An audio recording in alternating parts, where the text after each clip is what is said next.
നമസ്കാരം. Sreenarayana Guru open university രണ്ടാം semester BA history ക്ലാസ്സുകളിലേക്ക് എല്ലാ പ്രിയ വിദ്യാർത്ഥികൾക്കും സ്വാഗതം. നമ്മൾ ഇന്ന് history of India from prehistory to 7th century CE എന്ന പേപ്പറിലെ മൂന്നാമത്തെ ബ്ലോക്കിലെ മൂന്നാമത്തെ യൂണിറ്റ് ആണ് ഡിസ്കസ് ചെയ്യുന്നത്. ഈ യൂണിറ്റിന്റെ പേര് ഗഹപതി, ഗ്രാമണി ആൻഡ് സെത്തി എന്നാണ് ഈ ഒരു യൂണിറ്റിന്റെ പേര്. വളരെ ചെറിയ യൂണിറ്റുകളാണ് നമുക്ക് ഈ ബ്ലോക്കിൽ പഠിക്കാനുള്ളത്. ഒന്നോ രണ്ടോ കോൺസെപ്റ്റുകൾ മാത്രം ഡിസ്കസ് ചെയ്യുന്ന ചെറിയ ചെറിയ യൂണിറ്റുകളാണ് ഇവ. അപ്പൊ നമുക്ക് ഈ ഒരു 3 കോൺസെപ്റ്റുകൾ എന്താണെന്ന് നോക്കാം. അതിനു മുൻപ് നമ്മൾ ഈ ഒരു ഭാഗത്ത് പഠിച്ചു വരുന്നത് മഹാജനപദങ്ങളുടെ കാലഘട്ടത്തെ കുറിച്ചാണ്.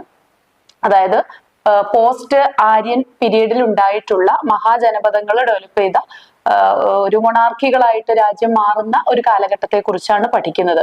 അപ്പൊ ഇവിടെ രാഷ്ട്രീയപരമായിട്ടുള്ള സ്വഭാവം, രാഷ്ട്രത്തിന്റെ സ്വഭാവത്തിന് കാര്യമായ മാറ്റങ്ങൾ വന്നു, അധികാര കേന്ദ്രങ്ങളിൽ മാറ്റങ്ങൾ വന്നിരിക്കുന്ന ഒരു കാലമാണ്. അപ്പൊ ഇവിടെ നമ്മൾ പ്രധാനപ്പെട്ട അധികാര കേന്ദ്രത്തെ, അതായത് കുലത്തിന്റെ തലവനെ പിന്നീട് ഒരു രാഷ്ട്രീയ അധികാരം കൈയാളുന്ന അവസ്ഥയിലേക്ക് വന്നിട്ടുള്ള ഒരു ന്യൂലി എമേർജ്ഡ് അധികാര കേന്ദ്രങ്ങളെ കുറിച്ചാണ് നമ്മൾ ഇവിടെ പഠിക്കുന്നത്. അതില് ഗഹപതി, സെത്തി, അതുപോലെ ഗ്രാമണി, ഈ 3 ടേംസ് ആണ് നമുക്ക് പഠിക്കാനുള്ളത്. അപ്പോൾ പാലി ലിറ്ററേച്ചറിലാണ് ഈ ഗഹപതി, സെത്തി ആൻഡ് ഗ്രാമണി എന്നീ വാക്കുകളൊക്കെ വന്നിരിക്കുന്നത്. പാലി ഭാഷയിൽ നിന്നാണ്. പാലി ആയിരുന്നല്ലോ അന്നത്തെ പ്രധാനപ്പെട്ട, പാലിയും പ്രാകൃതവും ഒക്കെ ആയിരുന്നു പ്രധാനപ്പെട്ട ഭാഷകൾ. സംസ്കൃതം ഉപയോഗിച്ചിരുന്നത് ആര്യന്മാരായിരുന്നു. അപ്പോ സാധാരണ ജനങ്ങളുടെ ഭാഷ പാലിയും പ്രാകൃതവുമായിരുന്നു. അപ്പൊ അതുകൊണ്ട് തന്നെ പാലി ഭാഷയിൽ നിന്നാണ് ഈ ഗഹപതി എന്ന വാക്കും അതുപോലെ തന്നെ സെത്തി എന്ന വാക്കും ഗ്രാമണി എന്ന വാക്കും ഒക്കെ എമർജ് ചെയ്തിരിക്കുന്നത്. യഥാർത്ഥത്തില് വെൽത്തി പീപ്പിളിനെ മെൻഷൻ ചെയ്യുന്നതിന് വേണ്ടിയിട്ടാണ്, വളരെ സമ്പന്നരായിട്ടുള്ള ജനങ്ങളെ മെൻഷൻ ചെയ്യുന്നതിനാണ് ഈ പദങ്ങൾ ഉപയോഗിക്കുന്നത്. പക്ഷെ ഇവിടെ അതൊരു അധികാര കേന്ദ്രത്തിന്റെ പേര് കൂടിയായിട്ട് പിൽക്കാലത്ത് മാറുകയാണ് ചെയ്യുന്നത്. അപ്പോ നമുക്ക് നോക്കാം. ആദ്യമായിട്ട് ഗഹപതി. ഗഹപതി എന്ന് പറയുന്നത് ഗൃഹത്തിന്റെ പതി. ഗൃഹം എന്നതിന്റെ ഒരു പാലി ഭാഷയിലെ ഒരു വാക്കാണ് ഗഹ എന്ന് പറയുന്നത്. നമുക്കറിയാം ധർമ്മം എന്ന പദത്തിന് പ്രാകൃതത്തിൽ നമ്മൾ ധമ്മ എന്നാണ് പറയുന്നത്. അപ്പൊ എന്ന് പറഞ്ഞതുപോലെ ഗഹ എന്ന് പറയുന്നത് ഗൃഹം എന്നതിന്, അപ്പൊ ഗൃഹത്തിന്റെ പതി, അതായത് house hold, head of the house hold ആണ് ഗഹപതി എന്നതുകൊണ്ട് അർത്ഥമാക്കുന്നത്. അപ്പൊ ഇതൊരു കുടുംബത്തിന്റെ തലവനാണ് ഈ പറയുന്ന ഗഹപതി. ഇദ്ദേഹമാണ് ലാൻഡിന്റെയും റിസോഴ്സസിന്റെയും ഒക്കെ ഓണർ. ഈ ഗഹപതി ആയിരുന്നു. അന്നത്തെ പ്രധാനപ്പെട്ട റിസോഴ്സ് എന്ന് പറഞ്ഞാൽ ഭൂമി ഉണ്ടാവും, അതുപോലെ തന്നെ അതിനേക്കാളും ഇമ്പോർട്ടന്റ് ആയിട്ട് ആനിമൽസ് ആണ്. അതായത് കൗ, അതുപോലെ ഗോഡ്സ്, ഷീപ്സ്, ഇതൊക്കെയാണ് അന്നത്തെ പ്രധാനപ്പെട്ട ഒരു അസറ്റായിട്ട് കണക്കാക്കപ്പെടുന്നത്. എത്രത്തോളമാണ് പശുക്കൾ ഉള്ളത് അത്രത്തോളം സമ്പന്നൻ എന്ന നിലയിലായിരുന്നു, ഭൂമിയേക്കാൾ ഏറെ. അപ്പോൾ ഭൂമിയുടെയും ഈ കന്നുകാലികളുടെയും ഒക്കെ അധികാരം ഉള്ളത്, അല്ലെങ്കിൽ അതിന്റെ എല്ലാം ഓണർ എന്ന് പറയുന്നത് ഈ ഗഹപതി ആയിരുന്നു. ഇനി ഗഹപതി വലിയ വെൽതി ആയിട്ടുള്ള ഹൗസ് ഹോൾഡ് ആണ്. ഇവര് തന്നെയാണ് ട്രേഡും കൈയാളിയിരുന്നത്. അവര് ട്രേഡേഴ്സ് ആയിരിക്കും. അതുപോലെ തന്നെ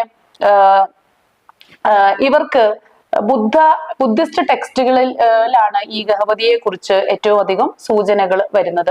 ഇനി സെത്തി എന്ന പേര് നമുക്കറിയാം, സൗത്ത് ഇന്ത്യയിലേക്ക് വരുമ്പോൾ നമ്മൾ ചെട്ടി എന്ന് പറയാറുണ്ട്. കുതിരച്ചട്ടികള്, ഉപ്പുചട്ടികള്, പൊൻചട്ടികള് എന്നൊക്കെ നമ്മൾ പറയാറുണ്ട്. അതെന്തുകൊണ്ടാണ്? ഈ സെത്തി എന്ന പദത്തിന്റെ മറ്റൊരു ടേം ആണ്, അതിൽ നിന്ന് ഡിറൈവ് ചെയ്തിരിക്കുന്ന മറ്റൊരു പദമാണ് ചെട്ടി. അപ്പൊ ട്രേഡേഴ്സ് എന്നാണ് അർത്ഥമുള്ളത്. കച്ചവടക്കാർ എന്നാണ് ചെട്ടി എന്ന വാക്കിന്റെ, അല്ലെങ്കിൽ സെത്തി എന്ന വാക്കിന്റെ അർത്ഥം.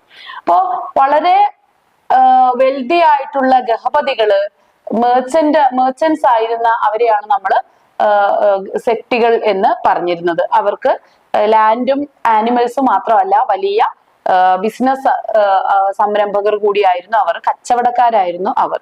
ഇനി നമ്മൾ നോക്കുന്നത് ഗ്രാമണി. ആരായിരുന്നു ഗ്രാമണി? ഗ്രാമണിമാർ ഗ്രാമങ്ങളുടെ ഹെഡുകൾ, അതായത് ഗ്രാമത്തിന്റെ ചുമതലയുള്ള വില്ലേജ് ഹെഡ്മെൻസിനെയാണ് നമ്മൾ ഗ്രാമണി എന്ന വാക്കുകൊണ്ട് അർത്ഥമാക്കുന്നത്. ഒരു ലോക്കൽ അഡ്മിനിസ്ട്രേഷന്റെ അല്ലെങ്കിൽ ഒരു ഗ്രാമത്തിന്റെ ഭരണത്തിന്റെ ഉത്തരവാദിത്വം ഇദ്ദേഹത്തിന്റെ ചുമലിലായിരുന്നു. ഇനി ഗ്രാമണി നമ്മൾ കഴിഞ്ഞ യൂണിറ്റിൽ ഡിസ്കസ് ചെയ്തിരുന്നു. നമുക്ക് റിപ്പബ്ലിക്കൻ സ്വഭാവമുള്ള ഗവൺമെന്റുകളും അതുപോലെ ഒരു മൊണാർക്കിയൽ സ്വഭാവമുള്ള ഗവൺമെന്റുകളും മഹാജനപദങ്ങളും ഉണ്ടായിരുന്നു എന്നുള്ളത് പറഞ്ഞു. അപ്പൊ ഈ റിപ്പബ്ലിക്കൻ സ്വഭാവത്തില് ഉള്ള ഗവൺമെന്റുകളിലൊക്കെ ഈ ഗ്രാമണിയെ ഇലക്ട് ചെയ്യുന്ന സംവിധാനമാണ്, തെരഞ്ഞെടുക്കുന്ന ഒരു സംവിധാനമാണ് ഉണ്ടായിരുന്നത്. അപ്പോ വില്ലേജേഴ്സ് ആണ് വില്ലേജ് ഹെഡ്മനെ അഥവാ ഗ്രാമണിയെ ഇലക്ട് ചെയ്യുന്നത്. ഇദ്ദേഹം ടാക്സസ് കളക്ട് ചെയ്യാനും അതുപോലെ ഒരു ഗ്രാമത്തിലെ ലോ ആൻഡ് ഓർഡർ മെയിൻറ്റെയിൻ ചെയ്യുന്ന നിയമ വ്യവസ്ഥയൊക്കെ ക്രമസമാധാന പാലനം, ഇതൊക്കെ ഗ്രാമണിയുടെ ഉത്തരവാദിത്വമായിരുന്നു. ടാക്സുകൾ ഈടാക്കുന്നത്, അതുപോലെ രണ്ട് വ്യക്തികൾക്ക് ഇടയിലുള്ള തർക്കങ്ങള്, അതുപോലെ തന്നെ ഗ്രാമത്തിലെ പ്രധാന കച്ചവടക്കാരായിട്ടുള്ള ഗിൽഡുകളുടെ ഒരു ആദിമ രൂപം, അപ്പൊ ട്രേഡ് ഗിൽഡുകളുടെ ഇടയിലുള്ള തർക്കങ്ങള്, അങ്ങനെയുള്ള ഡിസ്പ്യൂട്ടുകളൊക്കെ പരിഹരിക്കുന്നതിന്റെ അതോറിറ്റിയും ഈ പറയുന്ന ഗ്രാമണിയായിരുന്നു. ഇനി ഇവര് വില്ലേജ് ഹെഡ്മൻ ആണ് ഒരു വില്ലേജിന്റെ ഹയർ ലെവൽ ഓർഡറുകളിലൊക്കെ വില്ലേജിനെ റെപ്രസെന്റ് ചെയ്യുന്നവര് യഥാർത്ഥത്തില് ഈ ഗ്രാമണിമാർ ആയിരുന്നു.